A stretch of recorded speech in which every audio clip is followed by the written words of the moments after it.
Hello everyone, welcome back to the third and final part of this News Blitz video series for July 23rd, 2010. I'm Darko, and the name of this article is Triumphant Obama Signs Financial Overhaul, says it will protect consumers, rein in Wall Street.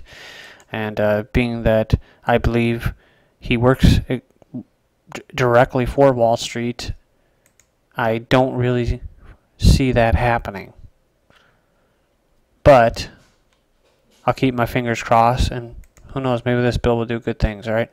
It says, reveling over a new milestone in his presidency, a triumphant Barack Obama or Barry Soetoro, whatever you prefer, on Wednesday signed into law the most sweeping overhaul of lending, because like everything else that's happened under Obama, it's been sweeping overhaul of the financial system, of the healthcare system, of the lending and high finance rules since the Great Depression, adding safeguards for millions of consumers and aiming to restrain Wall Street excesses that could set off a new recession. The president's signing ceremony capped nearly 2 years of intense and partisan debate over how to avoid a reoccurrence of the 2008 financial meltdown that buckled the U.S. economy and left sharp, lasting imprints on the nation's politics and Americans' homes. That's right, because Goldman Sachs and all of them basically it was a bit carried out one of the biggest bubbles, as Warren Buffett said, he's ever seen. Or you could say it's the biggest Ponzi scheme that anyone has ever seen, and Americans were ripped off by Wall Street, and they were done. It was done because the former Federal Reserve chief, like Helen Greenspan, and that, you know, and the policies that they were doing in the 90s, removing the Glass-Steagall Act and allowing derivatives to be written in an infinite number. So it has nothing to do with that. It has everything to do with trillions of dollars being stolen from consumers, and then the government being used to steal more money from taxpayers that goes towards the banks, who then say, oh, we're going to keep the banks, and then the government tells them to keep the money and don't issue it and help anybody with it because it's the fragile economy, and they don't want them to go under. And then they come in and say, well, we're going to create these new regulations and more government, and that's going to help you. So, I think it's a bunch of shit, but if you want to, you can stay optimistic.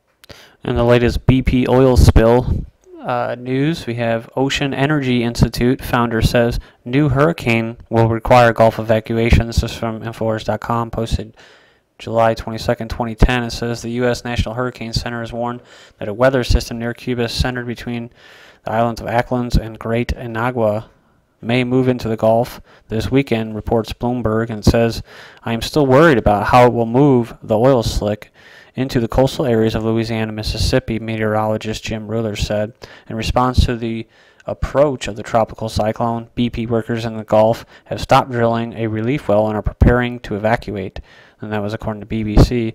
And on Wednesday, the National Incident Commander Thad Allen said a tropical storm in the area could push back the timetable 10 to 14 days. Says Matthew Simmons, founder of the Ocean Energy Institute, told Bloomberg on Wednesday that a leak near the Deepwater Horizon site may require an evacuation of the Gulf Coast if a hurricane strikes the area. Quote, some 5 to 10 miles away is what the NOAA research vessels have proved is a deep oil leak that is growing by the day and is very toxic oil, and its gases are very lethal, and we basically have a hurricane now. We need to evacuate the Gulf Coast, Simmons said. He also has covered up the severity of the oil gusher, and if they have told the truth, they would all go to jail. Says, as Infowars.com reported on the 24th of June, Matthew Simmons is a member of the Council on Foreign Relations and subscribes to the Club of Rome's Limits to Growth propaganda, is also a proponent of peak oil, the scarcity theory. And it says, in response to the approach of Hurricane Alex in late June, Simmons predicted an evacuation of Gulf states. It says, can you imagine evacuating 20 million people? The story is 80 times worse than I thought.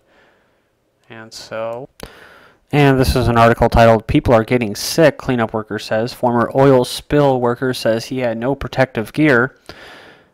Well, that's because BP was telling people and have been telling the workers there that they didn't need respirators and told them not to wear respirators if they want to keep their job. They also told the workers not to talk to or advise. How about this? They advised their workers, mostly African Americans, not to speak to the reporters on the conditions on the ground, and basically saying if you talk to them, you'll no longer have work, which they definitely have the right to. But if they know or if they have a feeling that there's conditions on the ground that could be bad for people's health and their workers, they kind of have an obligation to at least provide respirators. And if they want to bring their own respirators, they should allow them to wear them, not tell them that they can't. But that's just what you get.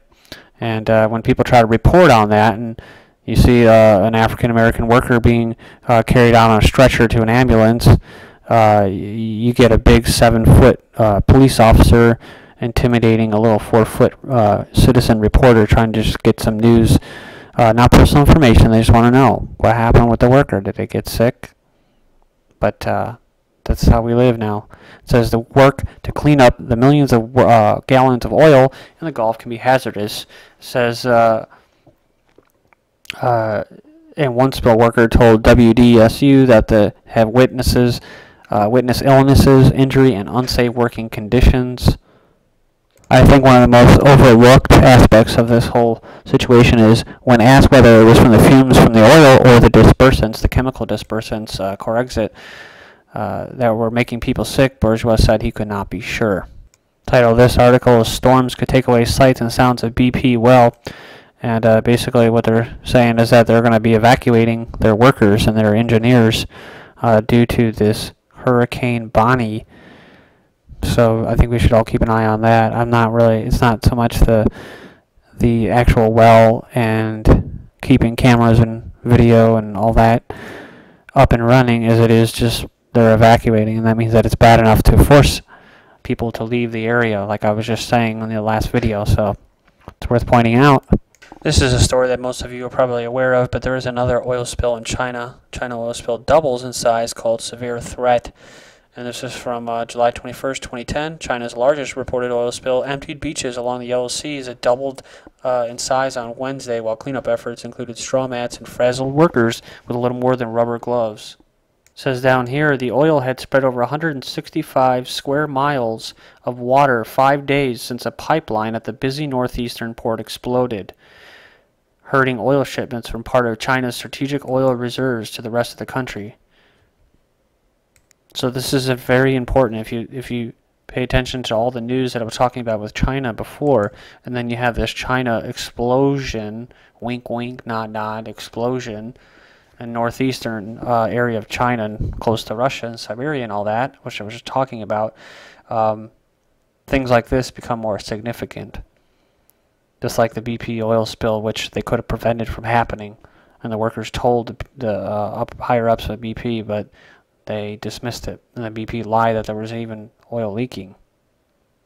It's about a global carbon tax. I think it's as simple as that. It's about a global carbon tax. It's also about starting wars. It's about a lot of things. This is an article from actually July 6th, and I just wanted to cover it real quick. Missed meetings could mean jail time for parents. And it says there's this woman who's basically proposing new idea she hopes will fix the problem. Jail parents for up to 3 days for repeatedly missing scheduled parent-teacher conferences. Another article worth mentioning, hundreds of dead penguins wash up on Brazil's shores. Hundreds of dead penguins and other sea animals have washed up on Sao Paulo state's shores, and scientists are investigating the causes, environmental officials told Fallout Online news agency. It says 533 penguins, and they've ruled out pollution, saying preliminary investigations point to starvation as the cause. And good news, everybody, Beyonce is unharmed after a car collision. This is July 12th, 2010. She is safe. And Lady Gaga to front tea campaign. Says she'll become a top tea taster if bosses at Twinings get their way. And don't forget to check out her new video, Alejandro. Thank you.